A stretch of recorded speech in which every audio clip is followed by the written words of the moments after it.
Billy Wilder is one of the most wonderful directors that ever lived, and I've never worked for him myself, but I certainly know his movies, like Stalag 17. Witness for the Prosecution. Sunset Boulevard. oh, Some Like It Hot. You know, there's that scene in Some Like It Hot. Love in the Afternoon. 7-Year Itch. The Apartment. Oh, yes, The Apartment. Yeah. Double Indemnity. Irma La Douce. Sabrina. You know the scene where Jack Lemmon. Fortune Cookie's great. Some Like It Hot. There's so many. One of the finest comedy directors that Hollywood's ever seen. Fantastic. It's brilliant. Genius. Billy Wilder, in one word, is quality. Style. Wit. Sharp. He's a mensch. I like the man, period. You know what I mean. Don't you know that scene? There's a lot of them in there.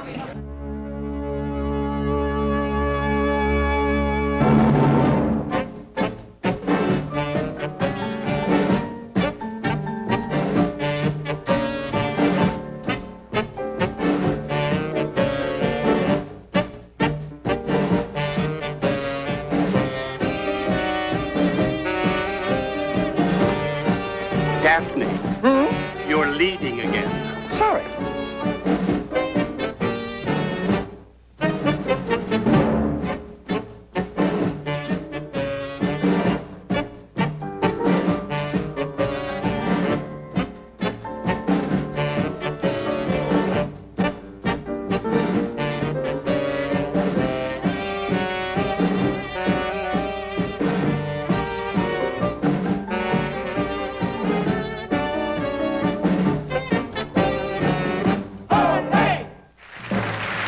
Ladies and gentlemen, the recipient of the 14th Annual Life Achievement Award, Mr. Billy Wilder.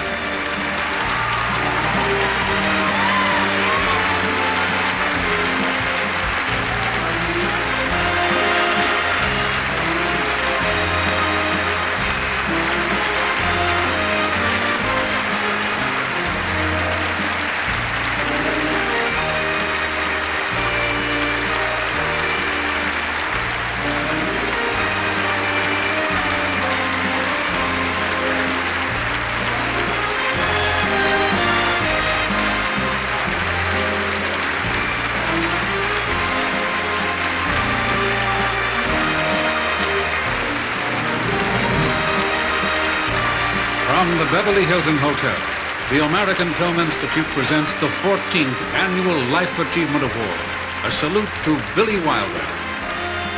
The American Film Institute Life Achievement Award, the highest honor for a career in film. Tonight, among the members of the motion picture and television community who have gathered to celebrate the career of one of America's greatest filmmakers are Carol Burnett, Tony Curtis, Audrey Hepburn, Jessica Lange, Fred MacMurray, Walter Matthau, and our host, Jack Lemmon.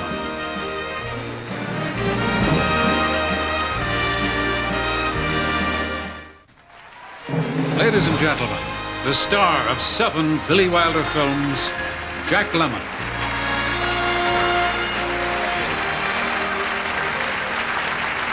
Thank you. I had my first real conversation with Billy Wilder in 1958. We had conversed, but the relationship really was a hello, how are you, you know. But we had never had a chance to sit down where Billy did the talking, which is what usually happens when you sit down with Billy. But anyway, that's another story. And I was in a little restaurant having dinner, and Billy came over and reintroduced. We did the hello, how are you, and so forth. He said, okay, well, we got this story here. We got these 2 musicians. I can't imitate Billy very well, but I'm going to. He said, we got this story here, we got 2 musicians, and they witnessed the St. Valentine's Day Massacre, and all of that, and they see the killers, but the killers see them. So they gotta hide, they gotta disguise themselves in order to save their lives, which means you're gonna be in drag for 85% of the film. Do you wanna do? I said, I'll do it. I will do it. Under any circumstances, because it was Billy Wilder. And that's why, and that was the beginning of a relationship that, well, it's 28 years later, and it's 7 pictures together, and it's something that I will cherish and feel privileged about for all of my life. And also, naturally, in that kind of a relationship, that close, I have been aware of the nuances, the subtleties of the ambiance between Billy and the actor. And he loves actors, don't get me wrong, he really does. It's just some of us feel that he is, at times, a tad demanding. Well, I'll show an example of what I mean. Just a few facts here. 1960, the picture, the apartment. The actor set to play Lemon's boss suffers major heart attack after signing with Wilder. Fred McMurray agrees to take over. He lives through it. 1961, 1, 2, 3. Leading actor retires after filming with Wilder, saying, quote, "I will never, ever do another film, period." Same picture, Horace Buchholz, after having a session with Wilder, crashes his Porsche into a tree. Damn near killed himself. 1964, Kiss Me Stupid. 6 weeks into production, Peter Sellers suffers major heart attack on a Sunday morning. Production shut down, recast with Ray Walston. Ray made it. 1966, Fortune Cookie. 8th week of production, one of the leading actors suffers a major heart attack. Again on a Sunday, production shut down for 5 months till the actor recovers. Wilder now referring to the 7th day of the week as Sunday, Bloody Sunday. 1981, Buddy Buddy. Strongheart Mathau is told to slide down a laundry chute. He does so, misses the landing platform, goes head first 14 feet to the stage, cracks skull, jams spine, dislocates shoulder. I cannot tell you how pleased I am to be here tonight.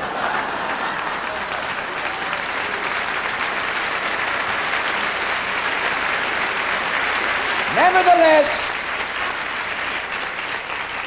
now despite all of the risks, I would quite gladly speak, not just for myself, for all of those nervous actors that have ever been lucky enough to work for Billy Wilder. We would do it again and again and again at the drop of a hat, the survivors, because he is Billy Wilder.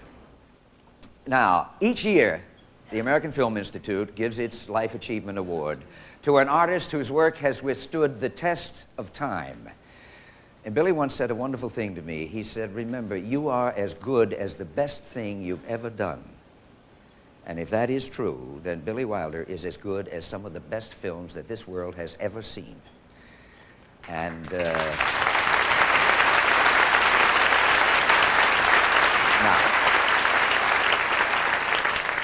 who is Billy Wilder? See, no, that's the wrong reading. Who is Billy Wilder? Ah, that is the question. You see, this is the biographical part of the evening. And so I called Billy a couple of months ago to get some more facts about his past life. He said, just forget all of that. He said, just say, well, once he was there, and now he's here, and show the films, which would make a very short evening. So I can't tell you, you see, about his being born in Austria and as a young man being a reporter, a journalist in Berlin and in Vienna. Or about how he fled Germany just in time after a brief stint in Paris. He arrived in Hollywood and he learned English by listening to the radio, soap operas, and ball games. And how out of the love of this language and the love of this country, he fashioned a career that's so brilliant, the likes of which has hardly been seen in this town. I can't tell you that. I can't tell you any of that because he said not to. He said, show the films. And it is his night. So, ladies and gentlemen, Billy Wilder, the writer. Let me see now, the Eiffel Tower. Ah, your finger, please. Why do you need my finger? It's bad manners to point with your own.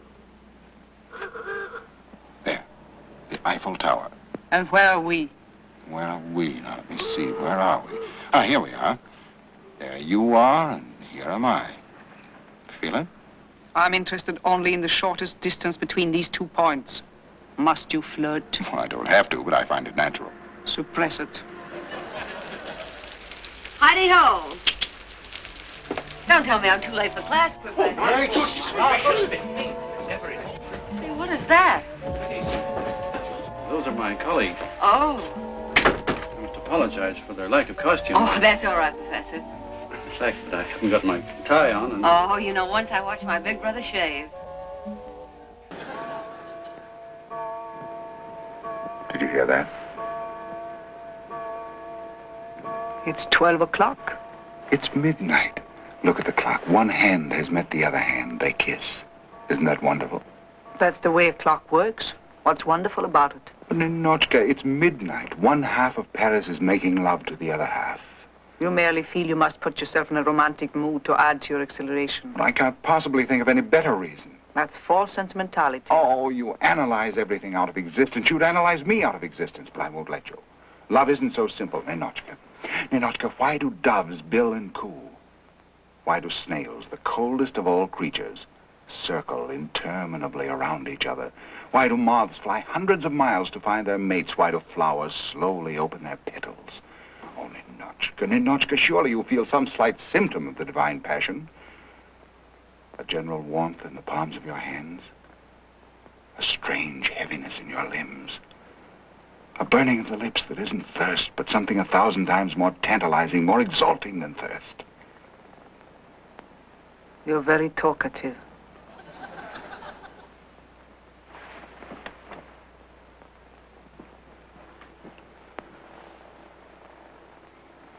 Was that talkative? No, that was restful.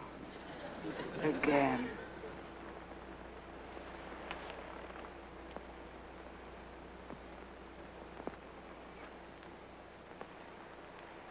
Thank you. Oh, my barbaric Ninotchka. My impossible, unromantic, statistical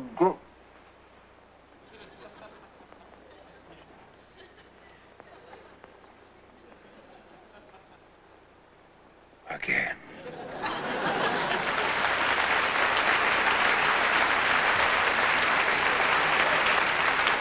I'm going to get off of here for a minute. I'm going to bring up an actor who wasn't, excuse me, quite as courageous as I was. He's only done 2 films with Billy. Ladies and gentlemen, the star of Double Indemnity and The Apartment, Mr. Fred MacMurray.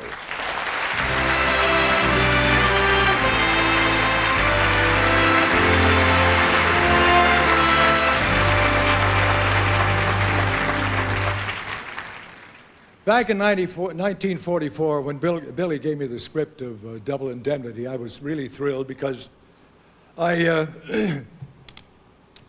he was such a good director and done some wonderful pictures, and I finally got a chance to work with him. So I read the script, and I had second thoughts about it because he wanted me to play a murderer.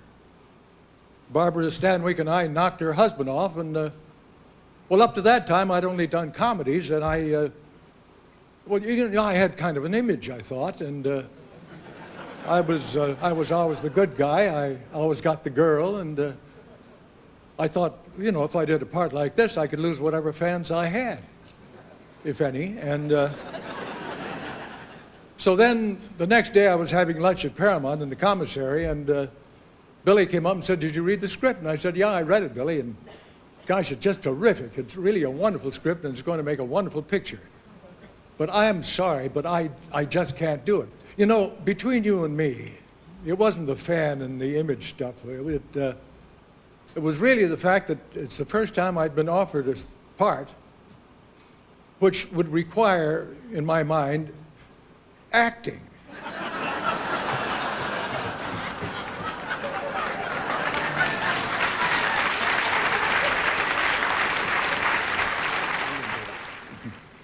And I've been thanking him ever since for not taking no for an answer. Because of all the pictures I made, 85 or something like that, most people seem to remember Double Indemnity rather than all the others. So, Billy, I thank you again and again.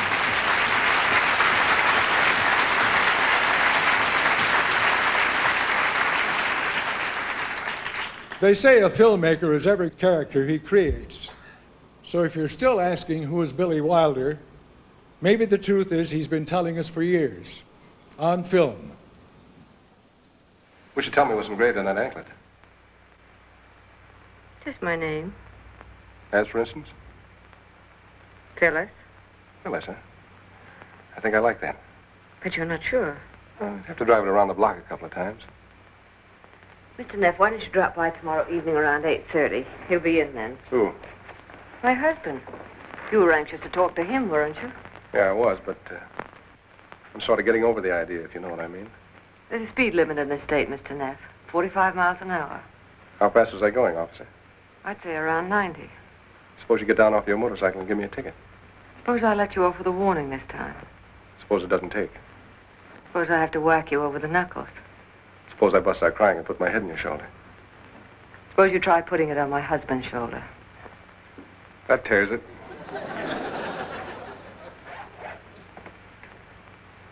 8:30 tomorrow evening, then. That's what I suggested. Will you be here, too? I guess so. I usually am. Same chair, same perfume, same anklet? I wonder if I know what you mean. I wonder if you wonder. I wanna be kissed by you, just you, nobody but me. I wanna be kissed by you alone. I couldn't aspire to anything higher than to feel the desire to make you my own. Hi, Jerry. Everything under control? Have I got things to tell you? What happened? I'm engaged. Congratulations. Who's the lucky girl? I am. What? Osgood proposed to me. We're planning a June wedding. What are you talking about? You can't marry Osgood. You think he's too old for me? Jerry, you can't be serious. Why not? He keeps marrying girls all the time. But you're not a girl, you're a guy. And why would a guy want to marry a guy? Security.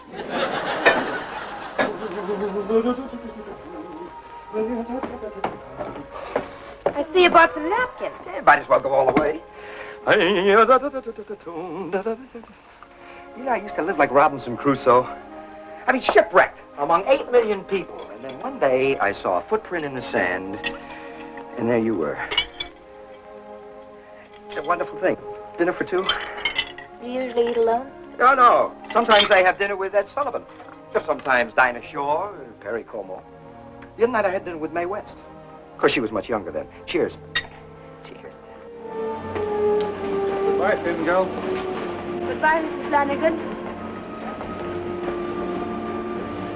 You promised. You don't have to worry about me, Mrs. Flanagan. There've been so many men before. There'll be so many after this. It's going to be another one of those crazy years. While you're in Cannes, I'll be in Brussels with the banker. He wants to give me a Mercedes-Benz, a blue one. It's my favorite color.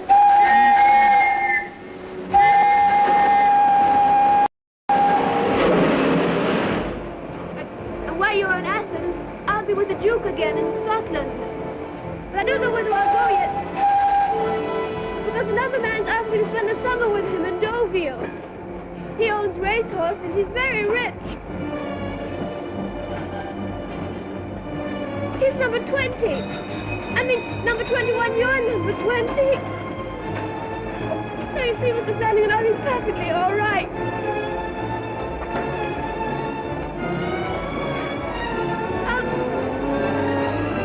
I'll be all right.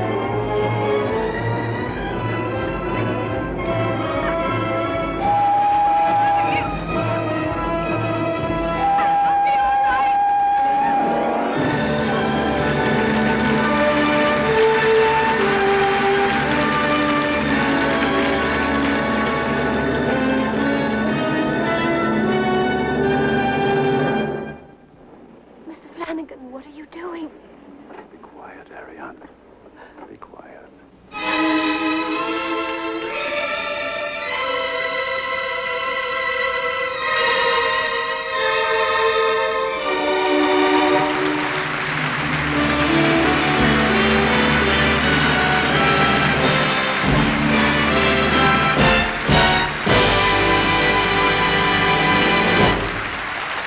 Ladies and gentlemen, Miss Audrey Hepburn.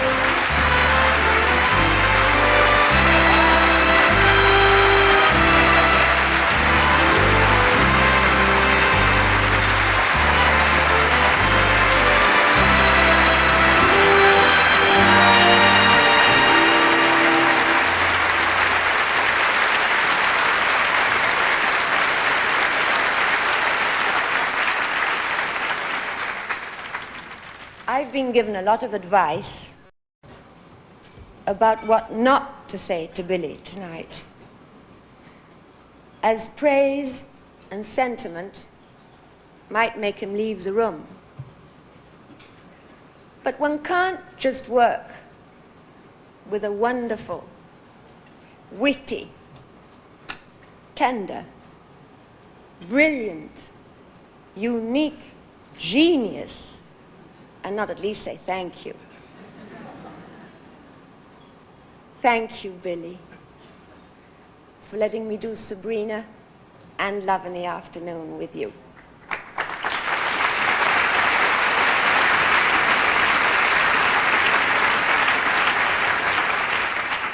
Thank you for allowing me to work with those extraordinary stars, Humphrey Bogart, Bill Holden, and Gary Cooper.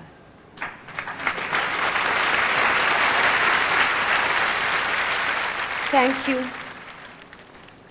for all the good fortune and the happiness those pictures brought to my life. And above all, thank you for all the fun we had and the laughs, and for your friendship, and for having a super beautiful wife like your Audrey.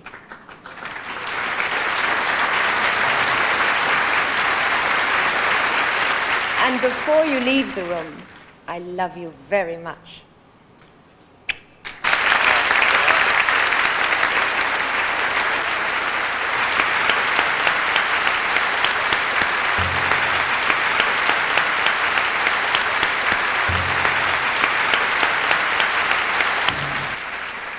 We're going to show a clip now from a film that I did with Billy in 1966 called The Fortune Cookie. And the other actor in the scene is Walter Matthau. And I didn't realize until I saw the film that I was the other actor in the scene, but that's another story. Anyway, the thing that I remember most about this scene is it was the very first scene that we shot in the film on the first day shooting. And Walter and Billy had never worked together. So Walter didn't know what Billy was like. And Billy gets him on the set. He's all set with the camera, everything for a big, long take in this scene.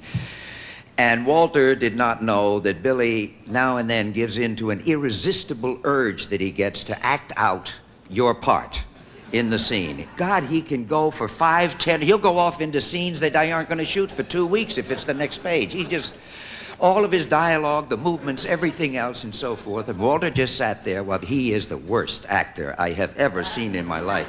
Anyway, Walter just stands there and watches, and Billy goes for a good 5 minutes telling him everything and so forth, and ending up it's in a hospital room, and I'm sick in the bed, and Walter's my lawyer, and so forth. And Billy ends up getting a bedpan for an ashtray because it's not this and it's a constant stream of talking, and Walter never cracks anything. Billy finally gets all through in a height of emotion and energy, and he says, so that's it. Okay, you got it, Walter? You ready? We'll roll the cameras. Are you all ready? And Walter said, you speak kind of funny. You from out of town? Hate to break it to you, kid, but you got a spinal injury. What? Your left leg is numb and you got no feeling in the first 3 fingers of your right hand. Well, you're crazy. I can move my hand and my leg. Sure you can if you want to blow $1 million. What are you talking about? That's what we're suing for. They'll offer us $100,000. We settle for $250,000. I gotta go to the camp. There we are. I'll bring it to you. What are you trying to pull? I'm perfectly all right. There's one thing I hate. It's a patient who makes his own diagnosis. This is ridiculous. There's nothing wrong with me. That's what you think. Not only can't you move your hand and your leg, but you had this concussion. So now you got a ringing in your ears and double vision. Double vision. How many me do you see? One cheap, chiseling shyster lawyer who, of all people, had to marry my sister. Nice talk. I'm handing you $250,000 on a silver platter. Don't want the money. Don't want the silver platter. What's the matter? You feel sorry for insurance companies? They got so much money, they don't know what to do with it. They've run out of storage space. They have to microfilm it. What's $250,000 to them? They take it out of petty cash. So don't give me with the scruples. Well, I'm not against a little cleavage, if it's done in good taste, but nipples are a definite no-no. Everybody's got them. Not on prime time. Not on prime time, and let it hang there, because you know what I mean. Yeah. When you continue I was something, just trying to fill it, actually. Yeah, okay. Pick the script, please, and stand on the other side of Matthau. Because so he knows the lines, and for God's sake, stop him from improvising.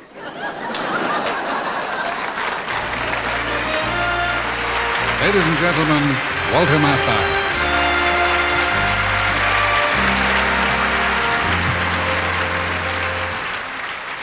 Fellow walks into a coffee shop and he says, let me have a cup of coffee without cream. Waiter says, we don't have any cream. How about without milk?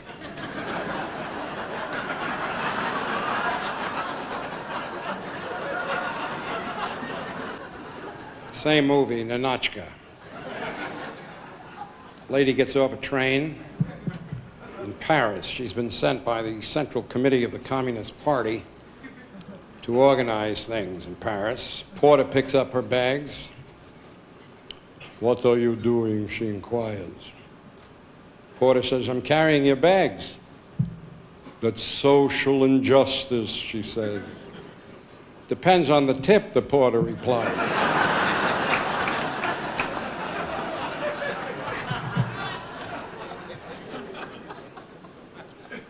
I was reading a magazine recently and saw a quote from Billy Wilder that said, there is no such thing as a comedy. Now, I figured he must have said that after screening a couple of pictures that we made together. But I checked and I saw that he said it long before he ever met me. So I thought about it, and about his work, and about my friend there. And then I realized it was simple. He meant exactly what he said, no more, no less. After all, this is the man who, when he was asked about subtleties in filmmaking, said, of course, must be subtleties. Just be sure you make them obvious.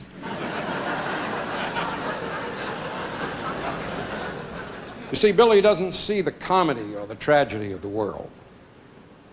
He just sees the world, that's all.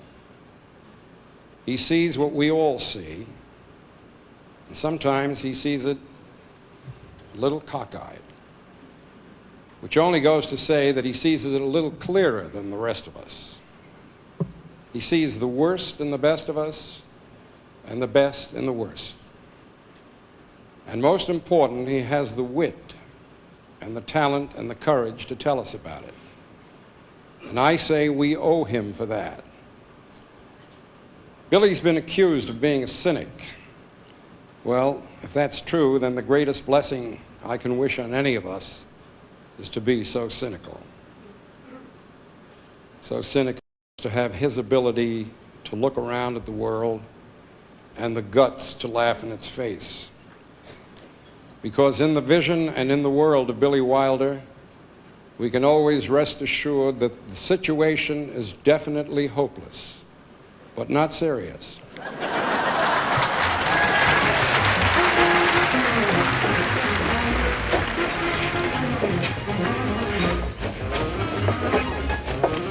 Florida Limited leaving on track 1 for Washington, Charleston, Savannah, Jacksonville, and Miami. All aboard, all aboard.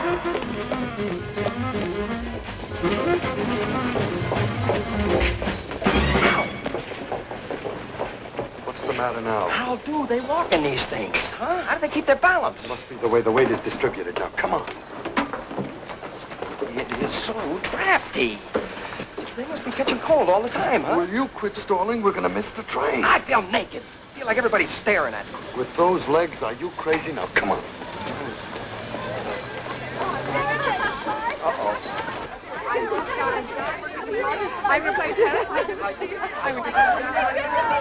It's no use. We're not gonna get away with it, Joe. My name is Josephine, and this was your idea in the first place.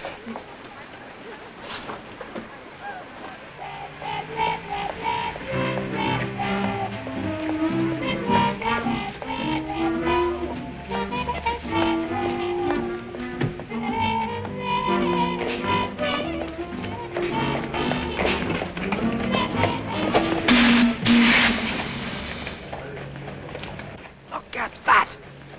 Look how she moves. That's just like Jell-O on springs. Must have some sort of built-in motor or something. I tell you, it's a whole different sex.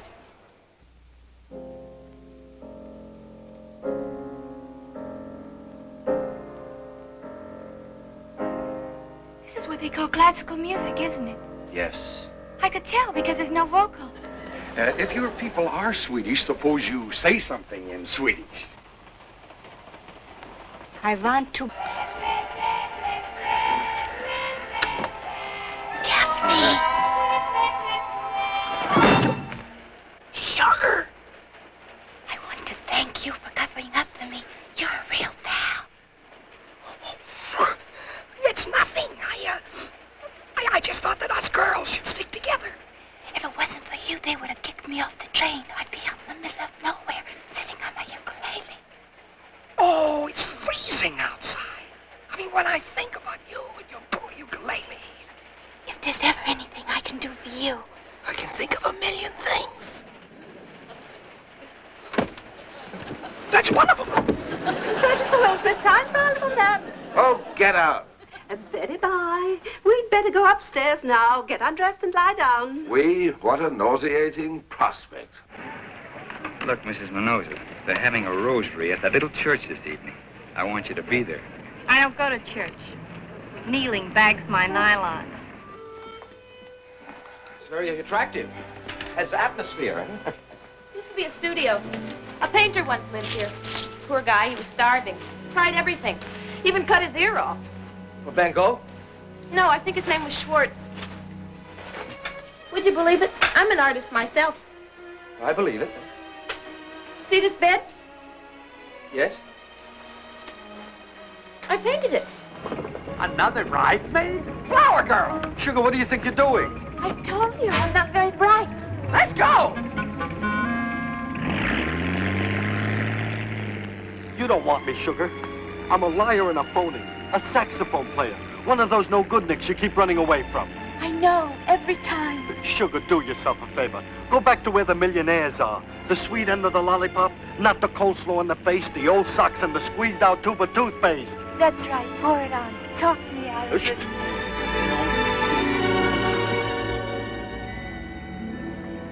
I called Mama. She was so happy she cried. She wants you to have her wedding gown. It's white lace. Yeah, that's good. I can't get married in your mother's dress. She and I, we are not built the same way. We can have it altered. Yeah, no, you don't. That's good. I'm gonna level with you. We can't get married at all. Why not? Well, in the first place, I'm not a natural blonde. Doesn't matter. I smoke. I smoke all the time. I don't care. Well, I have a terrible past. For 3 years now, I've been living with a saxophone player. I forgive you. I can never have children. We can adopt some. But you don't understand, Osgood. I'm a man. Well, nobody's perfect.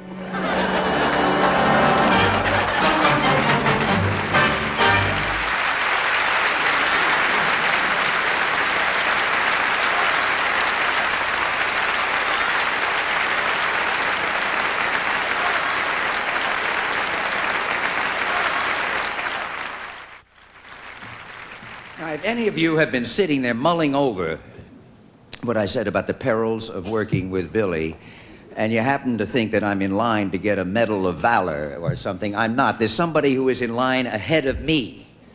Believe me, this man and Billy have not only written 12 pictures together, they've practically been locked in a room together for about 30 years. And Billy has described the relationship of saying it all occurs together. It's like four hands playing a concerto at the same time. And without him, I would be lost. I'd be like Abercrombie without Fitch, as he says. So, ladies and gentlemen, Mr. Wilder's Abercrombie, or Fitch, or what, I'll let them fight over the billing. One of the very finest of our screenwriters, Mr. I.A.L. Diamond.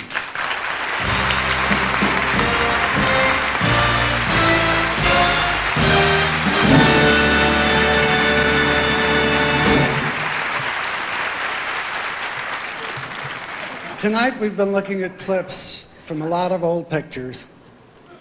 This business has come a long way since then, but why should I depress you?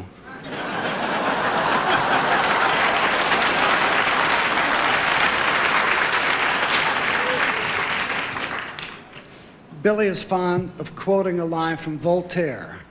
And when's the last time you heard that name at a movie function?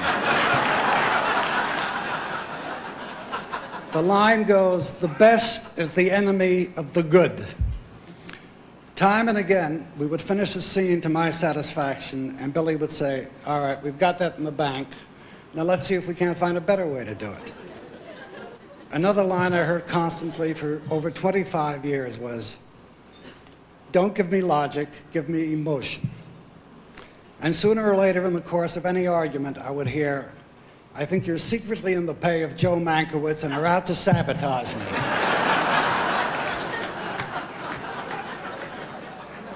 If I did try to sabotage him, I succeeded only occasionally. A few months ago, Billy showed me an interview with the son of the Shah of Iran, who is now a student in Egypt. Asked about his future plans, he said that someday he'd like to return to Iran and assume his father's throne. Failing that, he would like to be a movie director.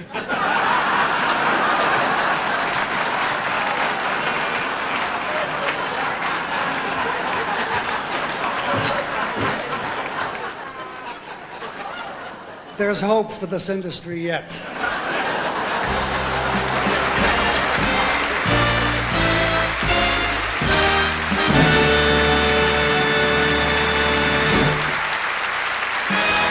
From Billy Wilder's production of The Front Page, Carol Burnett.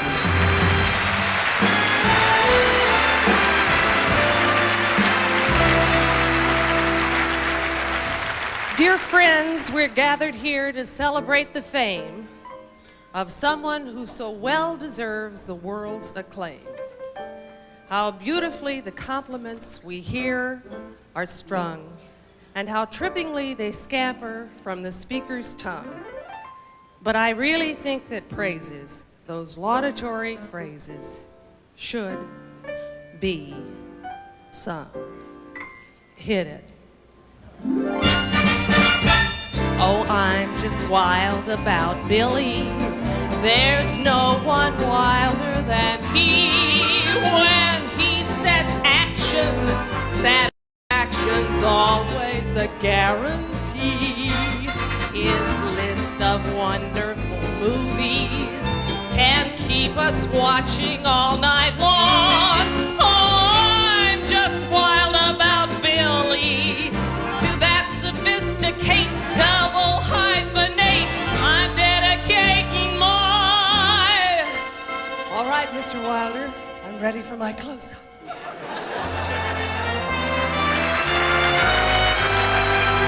Billy Wilder, how appropriate your name is.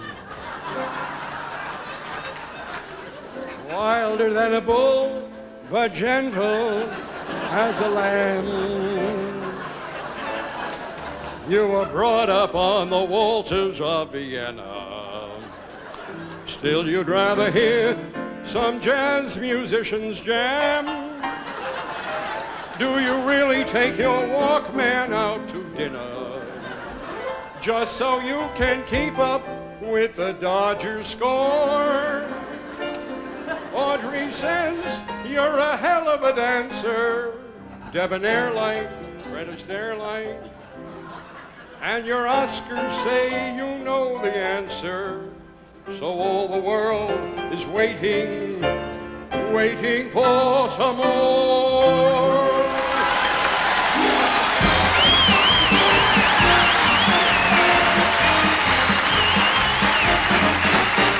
You gave me a dress to dress in, that's better, and a wig with a great big curl.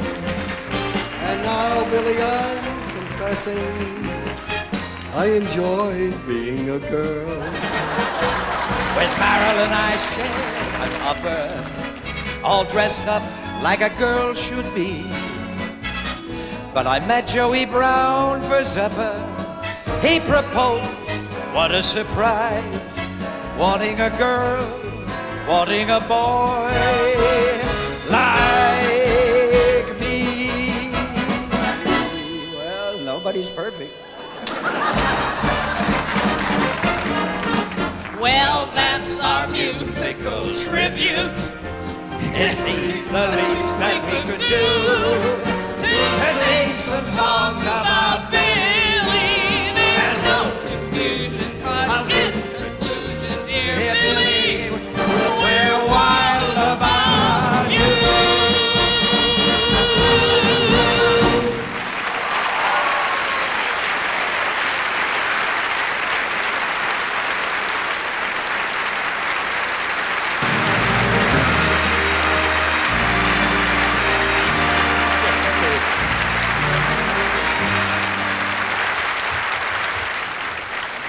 Ladies and gentlemen, Jessica Lange.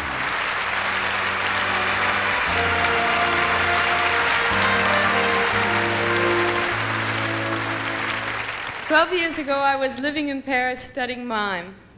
And around the corner from my apartment was a little movie theater that played only classic American films.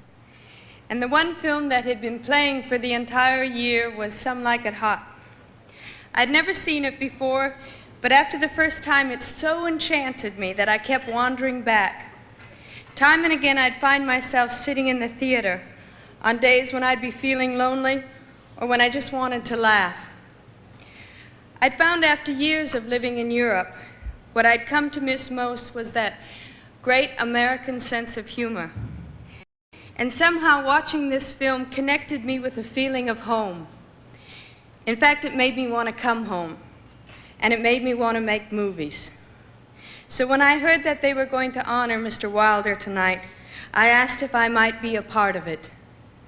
In gratitude for making one of my favorite films, Some Like It Hot. Another of my favorites is The Great Sunset Boulevard. In it, Mr. Billy Wilder had William Holden's down-and-out screenwriter tell us, audiences don't know somebody sits down and writes a picture. They think the actors make it up as they go along.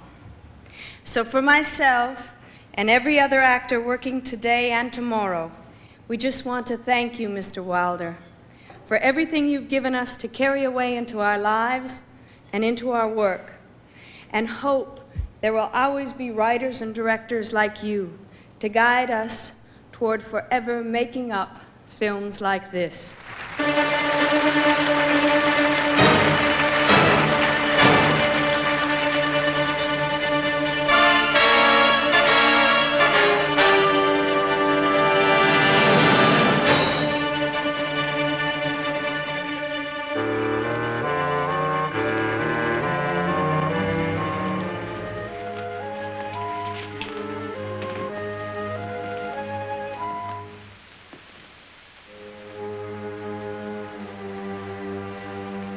This way.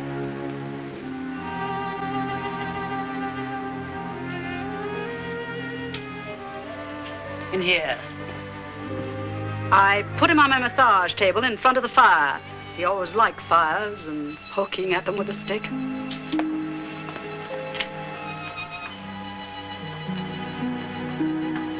I've made up my mind we'll bury him in the garden. Any city laws against that?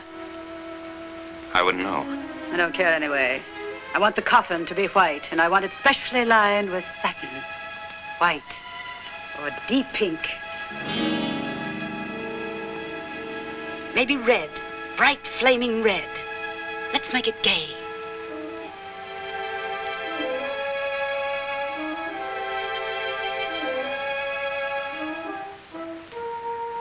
How much will it be?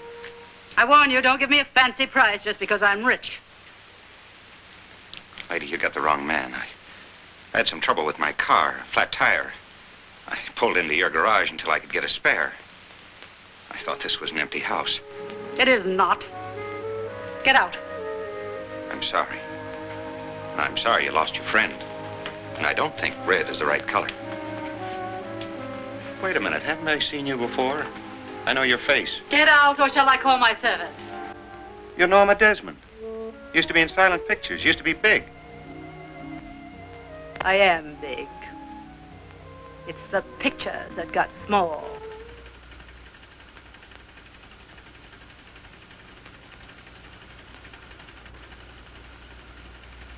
Still wonderful, isn't it? And no dialogue. We didn't need dialogue. We had faces. There just aren't any faces like that anymore. Maybe one, Garbo. Those idiot producers. Those imbeciles. Haven't they got any eyes? Have they forgotten what a star looks like? I'll show them. I'll be up there again, so help me.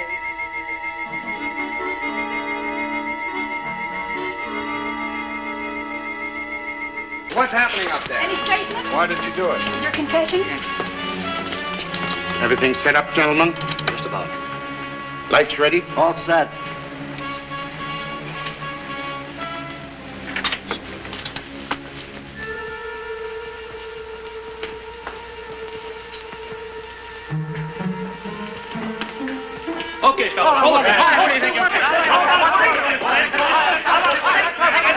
Quiet, everybody. Lights.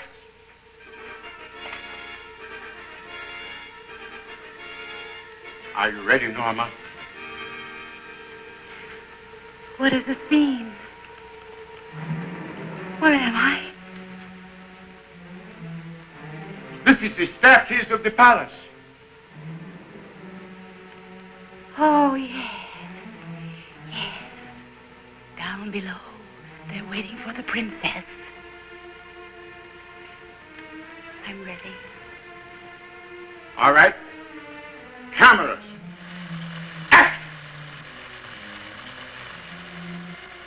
So they were turning after all.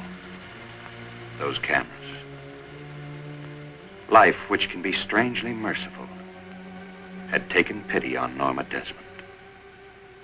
The dream she had clung to so desperately had enfolded her.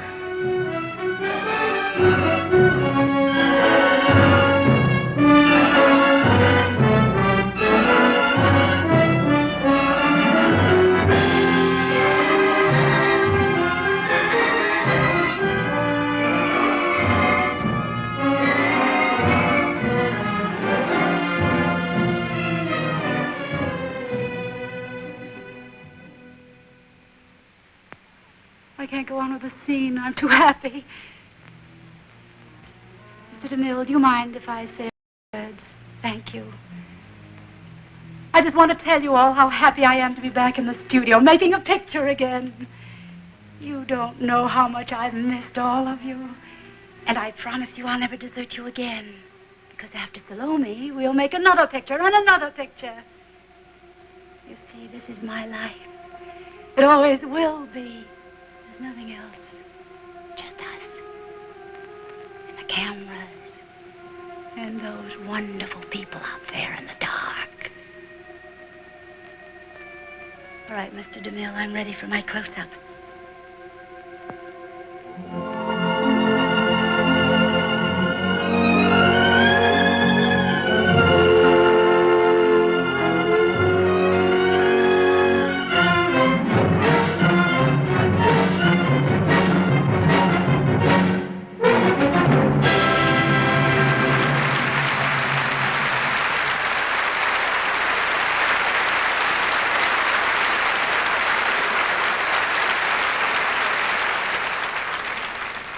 The room is filled with friends, colleagues, and admirers of Billy Wilder. First is the director of the American Film Institute, Gene Furstenberg.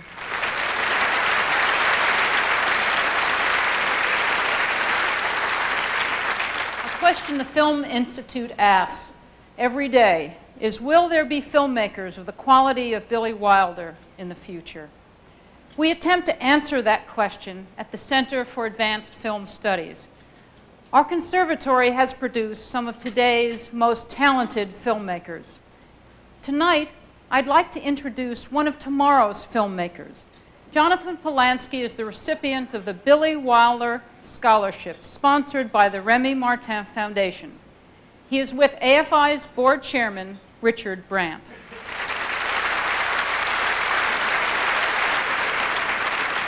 Jonathan, congratulations on receiving the AFI scholarship. Thank you very much. We hope, Mr. Wilder, that AFI's work will extend the brilliant example you have provided. Thank you.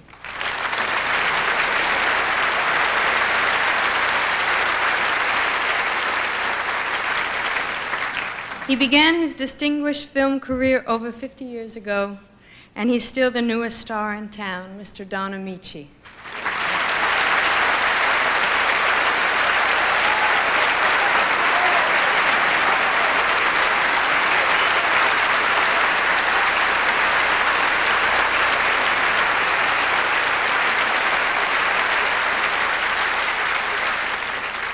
Hollywood is a strange place. 48 years ago, Billy Wilder wrote a wonderful part that I was privileged to play in a picture called Midnight. However, I'm not sure we've ever met. So I'm here tonight to say hello and thank you, Billy Wilder.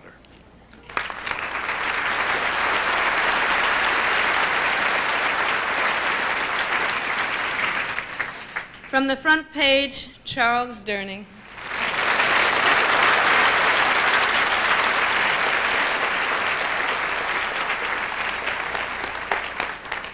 Billy Wilder is responsible for the greatest romance Hollywood's ever seen. Now, I'm not talking about one of his films. I'm talking about his 40-year love affair with his wife, Audrey. And when he was courting her, in his typical charming, sentimental way, Mr. Wilder said, "I'd worship the ground you walk on if only you lived in a better neighborhood."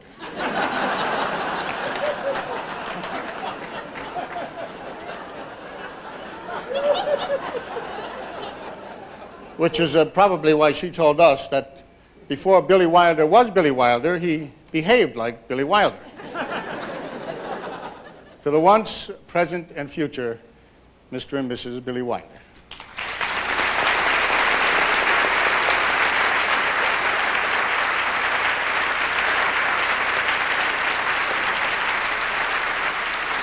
From Billy Wilder's film, The Spirit of St. Louis, the winner of the 1980 Life Achievement Award, Mr. Jimmy Stewart.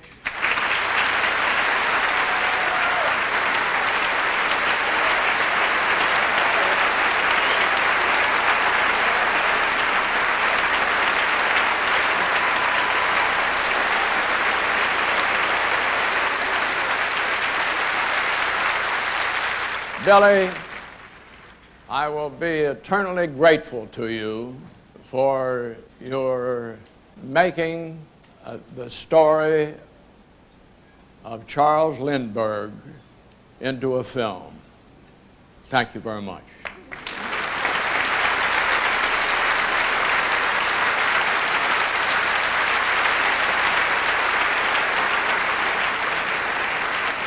Now, an actress who is determined to star in Mr. Wilder's next picture. Ladies and gentlemen, Whoopi Goldberg.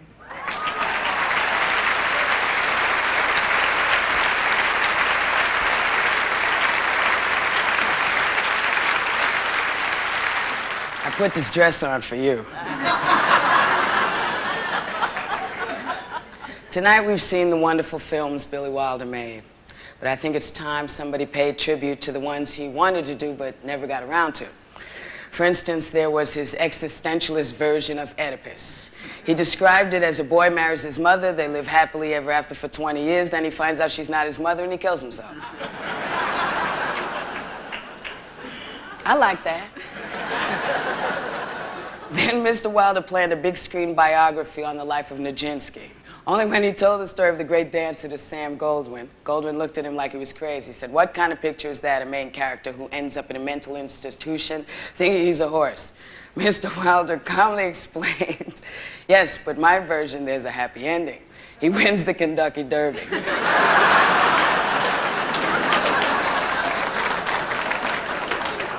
I just gotta say that along with Jessica, thank you for what you've done. You are an inspiration to actors, and you sure inspired me. And then, congratulations, Mr. Wilder.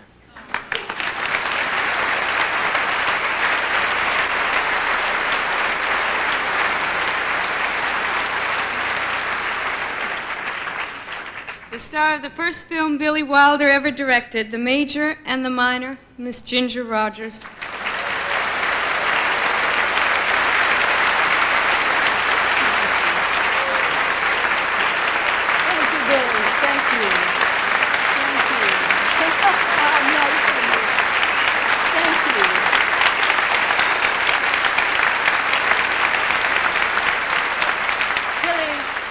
Billy, dear, over the intervening years, you know, and the wonderful successes that you have so rightfully enjoyed, it's rather hard to remember that first film that you made. I must say, it's one of my very favorite films. And, but one of the things I think you ought to know about this darling man is that after the take was over, he would normally say, "Cut," of course. And after that, he would say, champagne for everybody. Well, that got to be so that the cast and the crew would be, he'd say cut, and they'd all say champagne for everybody. So, Billy, I say to you, my dear one, thank you for a lovely film. Champagne to you, dear Billy, and champagne for everybody. Thank you so much.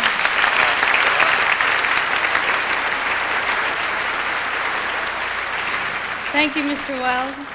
It's been an honor to be here. And if it turns out Whoopi doesn't do your next film, I will.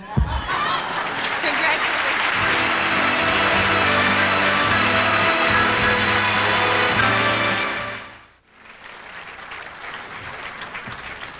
Ladies and gentlemen, the founding director and current co-chairman of the American Film Institute, Mr. George Stevens, Jr.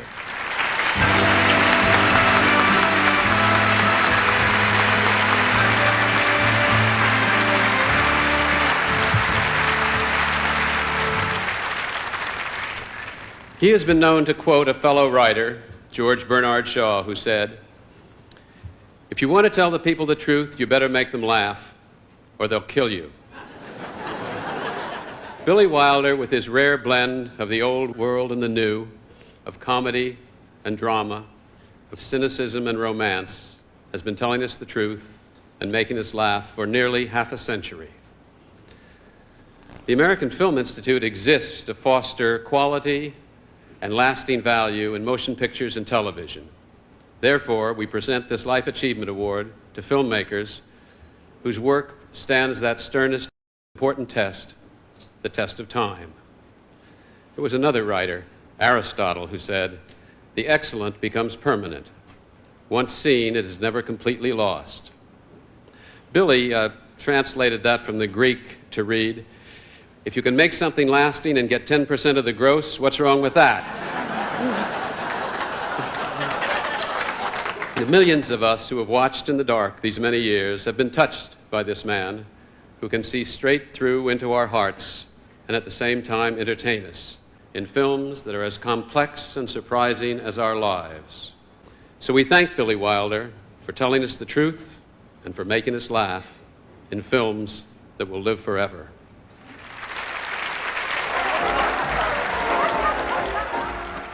Sorry I took so long on the phone, but we're all set.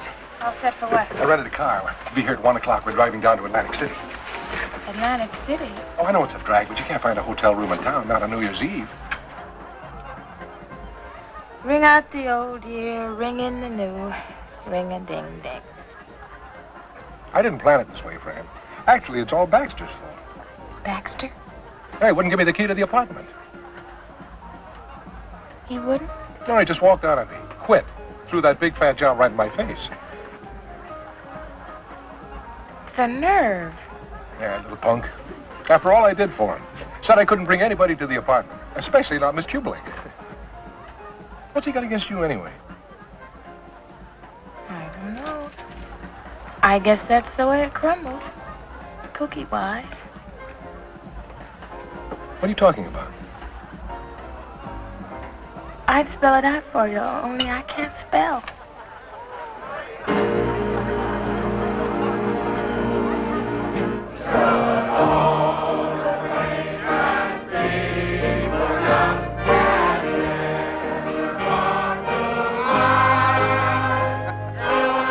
Happy New Year, friend.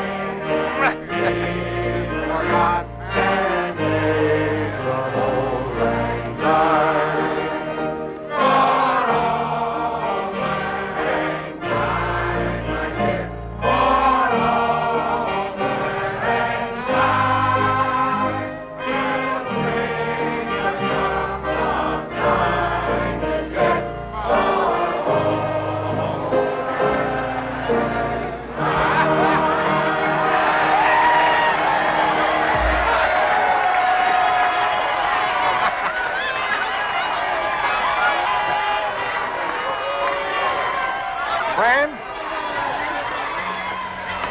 Where are you, Fran?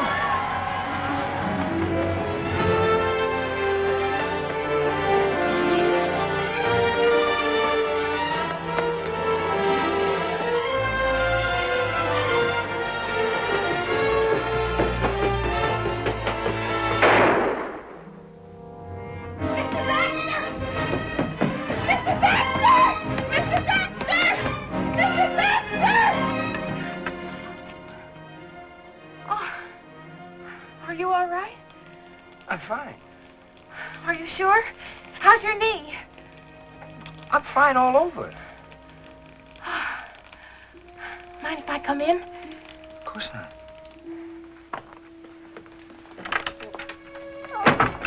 Hey, let me get another glass. Where are you going? Well, who knows? Another neighborhood, another town, another job. I'm on my own. That's funny. So am I. What'd you do with the cards? In there.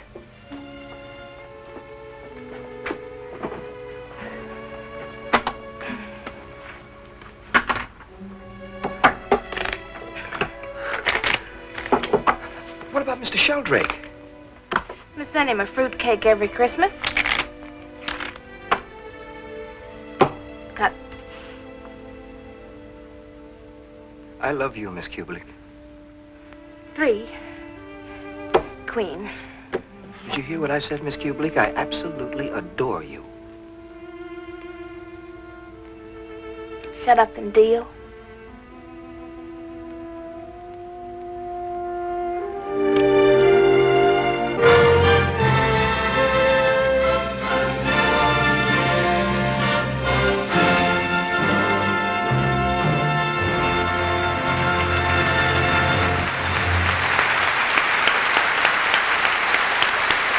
Ladies and gentlemen, Mr. Billy Wilder.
Many years ago, I worked on the Goldwyn lot, and I was taking a little walk between the stages, and I heard my name, and I turned around, and there was Sam Goldwyn standing in the window.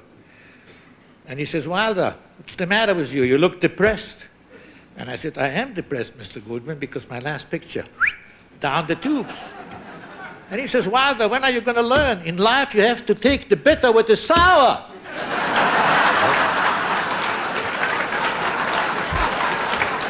I wish the old boy would be around today, because there's nothing sour, nothing bitter about this evening. I would first like to thank some absent friends, without whose help I would not be standing here tonight. Number one, it's naturally Mr. Ernst Lubitsch, the one and only.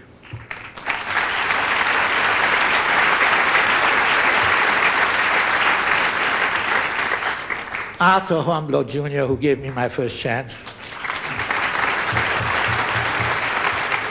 Charles Brackett, who desperately tried to improve my English. Don Harrison, my editor, who taught me what celluloid is all about. And Harold Mirisch, my boss, my buddy.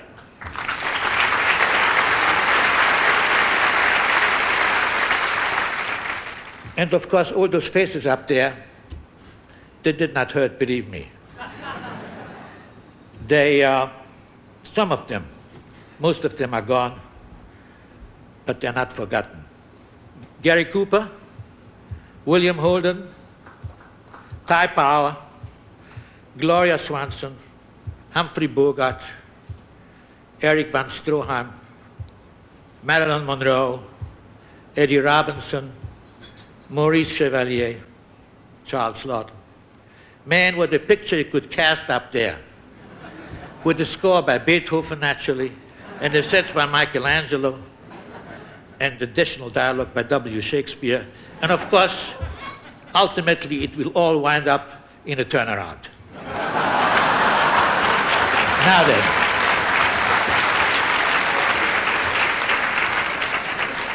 I've been here for over 50 years. That's more than half a century. And all through those years, I've watched Tinseltown vacillate between despair and fear.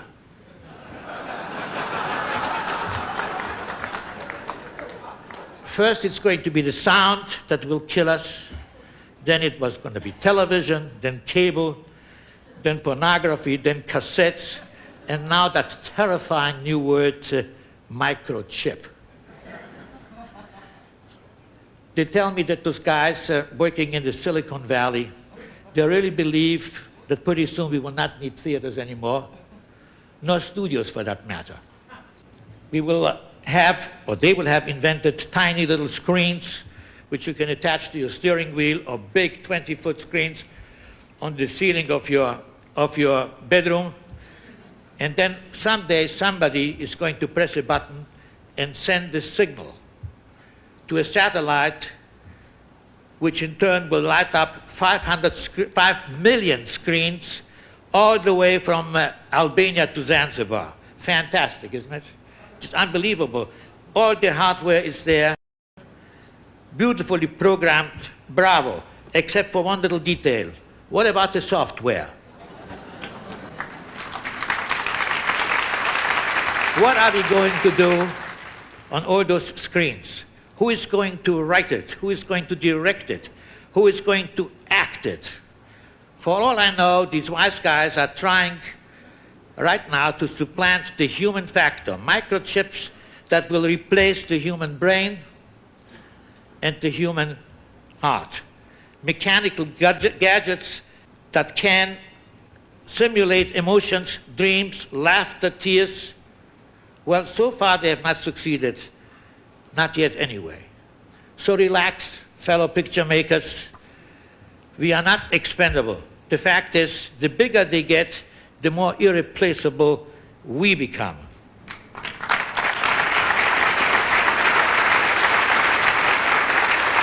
For theirs may be the kingdom, but ours is the power and the glory. Thank you.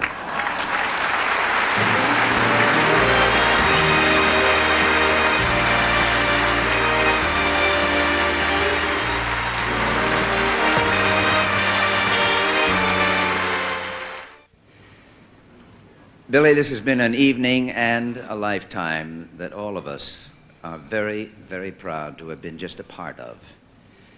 And for the first time since I have known you, I am going to get in the last word. Good night, Billy, and thank you.